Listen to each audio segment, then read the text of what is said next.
बात करेंगे POS act की। थोड़ा सा मेल सेंट्रिक बात करूंगा मैं। एक सिनेरियो समझिए कि किसी मेल एम्प्लॉय के अगेंस्ट एक पॉस की कंप्लेंट फाइल हुई है और इंटरनल कमेटी ने नोटिस सर्व किया है मेल एम्प्लॉय को to file his reply. But notice के साथ कंप्लेंट की जो लेजिटिमेट कॉपी है वो अटैच नहीं है या वो मेल एम्प्लॉय को नहीं दी गई है। तो ऐसे में मेल एम्प्लॉय क्या करेगा? सबसे पहली बात तो ये है कि जो नोटिस सर्व होता है अंडर द पॉस एक्ट, उसके अंदर 10 दिन का टाइम मिलता है to file your reply. But अगर कंप्लेंट की कॉपी ही नहीं दी गई है तो ऐसे में आप अपना रिप्लाई कैसे फाइल करेंगे जब तक आपको यही नहीं पता कि आपके अगेंस्ट एक्यूजेशन क्या है। कई बार क्या होता है कि जो इंटरनल कमेटी है वो ड्यू प्रोसेस फॉलो नहीं करती, केवल नोटिस सर्व कर देती है और कंप्लेंट की कॉपी नहीं देती है।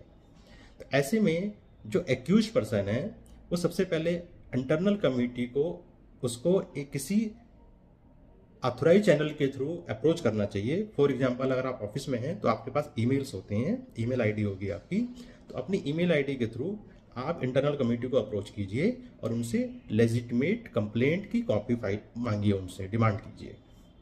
अगर आपको मिल जाती है कंप्लेंट की कॉपी तो आप एक्यूजेशन के बेसिस के ऊपर अपना रिप्लाई फाइल कर सकते हैं। मान के चलिए कि आपको कंप्लेंट की कॉपी सर्व नहीं की गई है, इसके बाद भी इंटरनल कमेटी आपको फोर्स करती है कि आप इंक्वायरी के अंदर पार्टिसिपेट कीजिए। तो ऐसे में अगर आपको फोर्स किया जा रहा है तो आप इंक्वायरी में जाइए, बट किसी भी क्वेश्चन का आंसर देने से बचिए।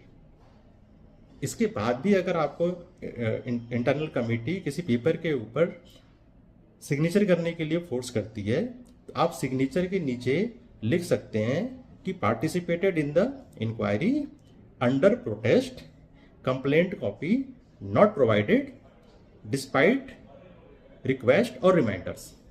तो इस तरीके से आप अपने लिए एक डिफेंस तैयार कर सकते हैं और आप जो ड्यू प्रोसेस है इंटरनल कमेटी को जो फॉलो करना चाहिए ड्यू प्रोसेस, और उसके बगैर अगर आपके अगेंस्ट कोई एक्शन हो रहा है तो उससे आप थोड़ा बच सकते हैं।